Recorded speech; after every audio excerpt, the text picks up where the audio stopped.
The Elves and the Shoemaker. Once upon a time, there lived a shoemaker and his wife. The man was a good shoemaker, and he worked hard. Yet he and his wife were very poor. As time went on, they grew poorer and poorer. At last, the day came when all the shoemaker had left was one piece of leather. It would make only one pair of shoes. That evening, before he went to bed, the shoemaker cut out a pair of shoes from the leather.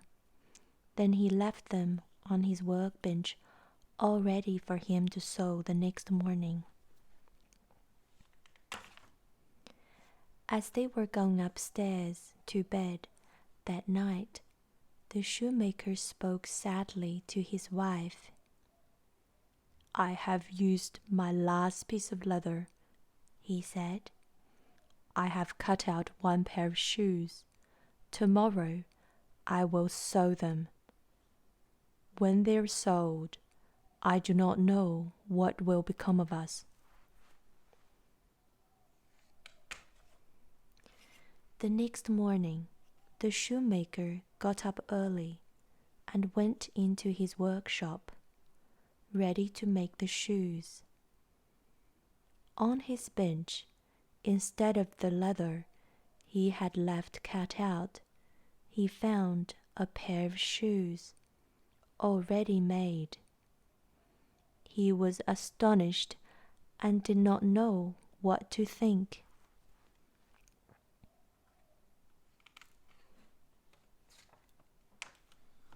The shoemaker took the shoes in his hands and looked carefully at them. They were neatly made, with not one bad stitch in them.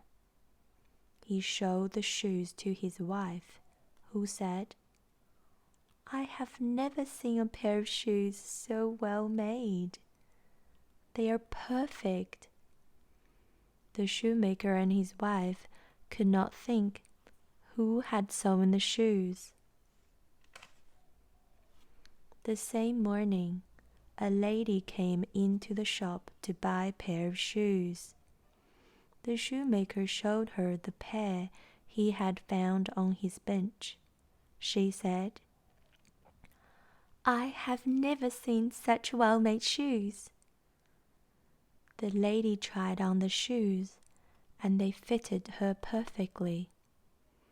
She was so pleased with them that she paid the shoemaker twice the usual price. With the money, the shoemaker was able to buy leather for 2 more pairs of shoes. That night, before he went to bed, he cut out 2 pairs of shoes from the leather. He left them on his workbench, all ready to sew the next morning.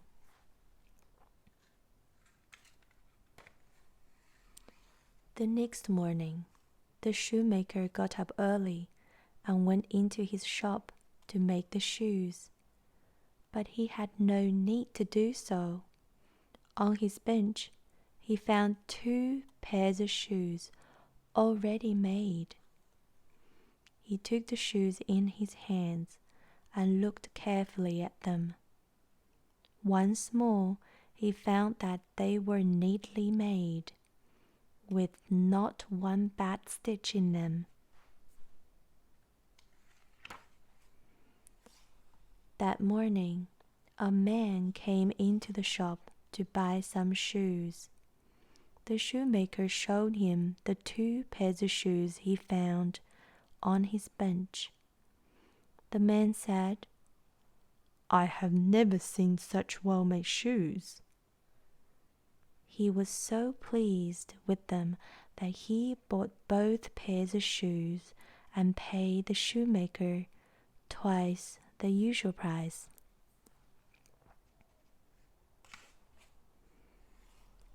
And so it went on. Every night, the shoemaker cut out some leather and left it on his workbench. Every morning, he found the shoes all neatly made. Many rich customers came to his shop to buy these perfect shoes.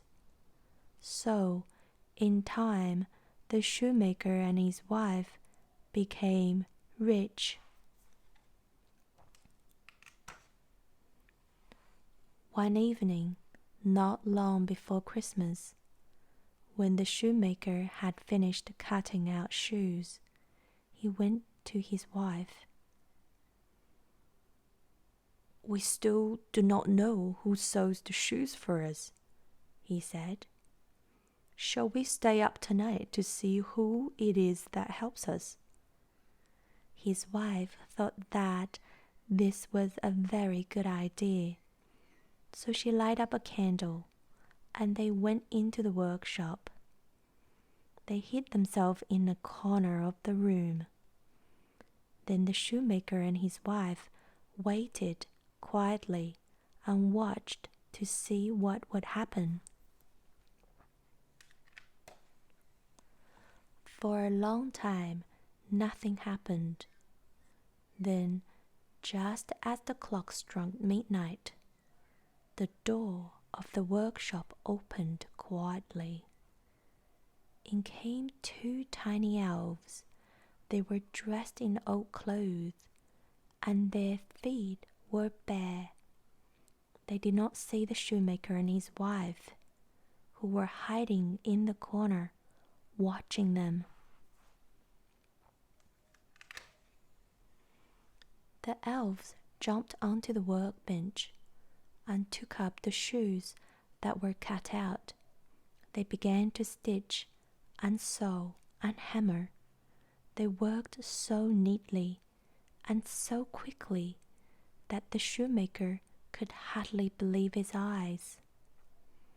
The elves did not stop for a moment until all the cut-out shoes were finished.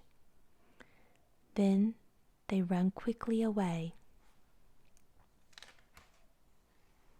The next morning, at breakfast, the shoemaker asked his wife, "How can we thank these little elves who have made us so rich and so happy?"